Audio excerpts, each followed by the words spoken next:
Good evening and welcome to Mid-Valley Bible Church's last virtual prayer meeting for 2020. My name's Doug Hornock and I'm the pastor at Mid-Valley Bible. Start over. Virtual prayer meeting Wednesday evening, December 20th, 2020. Good evening and welcome to Mid-Valley Bible Church's last virtual prayer meeting for 2020. My name is Doug Hornock and I'm the pastor at Mid-Valley. If you're like most people, chances are good that you're glad to see 2020 behind us. To most people, this past year has not been a good one, and the sooner it's in our rearview mirror, the better. And I can understand that. But I also realize that pulling out a new calendar or changing the page on our day timer doesn't automatically improve and make things better. Last week, our former pastor, Ken Hornock, said in his Christmas greeting on Christmas Eve that 2021 offers no guarantee that times will be better. And that's true. And so it's imperative that we continue to be praying throughout the upcoming year. I remember years ago, as we would close out the old year and ring in the new, we oftentimes would have what was called a watch night service on New Year's Eve. And we would meet in someone's home or at the church. We would have games or sometimes a Christian film from 9 o'clock until 10. And then we'd eat from 10 to 11, which is why many people the next day made a resolution to lose weight. And then from 11 to midnight, we'd have a service. We would sing, there would be testimonies, a devotional would be given, and then we'd spend the last 20 or 30 minutes of the old year praying for the new. Now, those programs have gone the way of the dinosaur. Most churches don't have a watch night service, and I'm not suggesting that we bring them back. Now, the reason I say that is I like to be asleep at midnight. And I know I sound like an old fuddy-duddy when I say it, but I have a hard time staying up past 10 o'clock at night. But I do like the idea of praying in the new year, of thanking God for the past and asking for His blessing on the future. And that's what I'd like us to do tonight.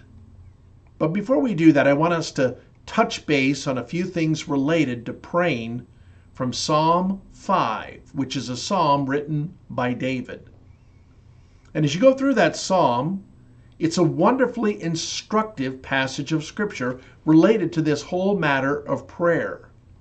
I want you to listen as I read it. David writes, "Listen to my words, Lord. Consider my lament. Hear my cry for help, my King and my God. For to you I pray. In the morning, Lord, you hear my voice. In the morning, I lay my request before you and wait expectantly. For you are not a God who is pleased with wickedness. With you, evil people are not welcome. The arrogant cannot stand in your presence. You hate all who do wrong. You destroy those who tell lies. The bloodthirsty and deceitful, you, Lord, detest.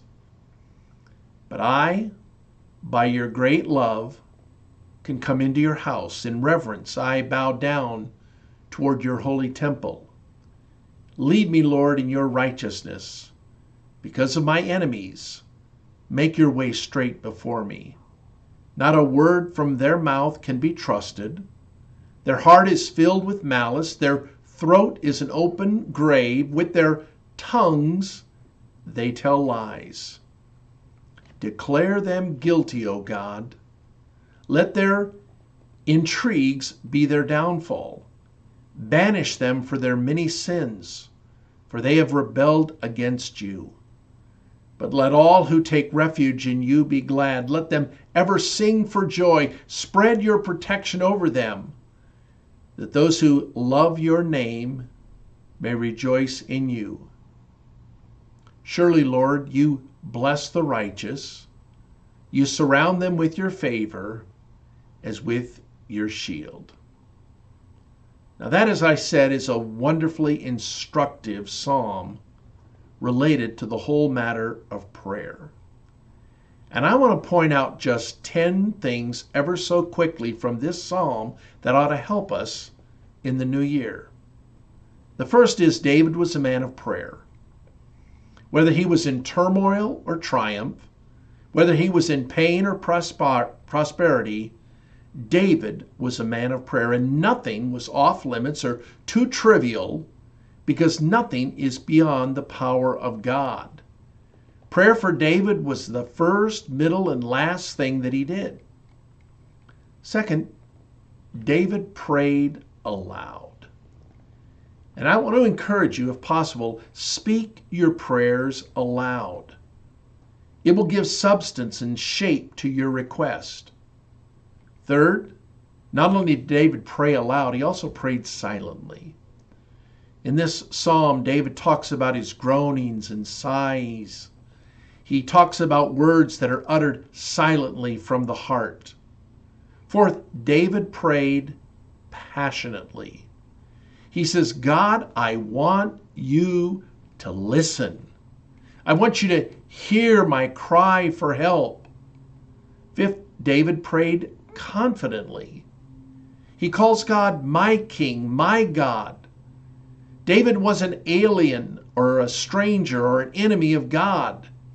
God, who was transcendent and lofty, high and lifted up, infinite in every way, was still David's God. Sixth, David prayed habitually. He says, in the morning, I pray and you hear my voice. Charles Spurgeon said that prayer should be the key of the day and the lock of the night. Seventh, David prayed with a purpose. He says, when I come into your house, I come with reverence. That word was used of preparing a legal brief and going into a court of law with a specific purpose in mind. It was used of specifically going to an altar to offer a sacrifice. David prayed with a clear agenda. He had a clear plan in mind when he went before the Lord. Eighth, he prays expectantly. He prayed and he never gave up. George Mueller says that he prayed for the conversion of a friend without missing a day, waiting for an answer. He prayed for 19 years and 6 months, and he never missed a day. He wrote, be encouraged, dear Christian friend.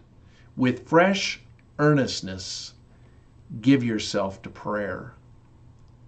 Ninth, David prayed for justice. I like that.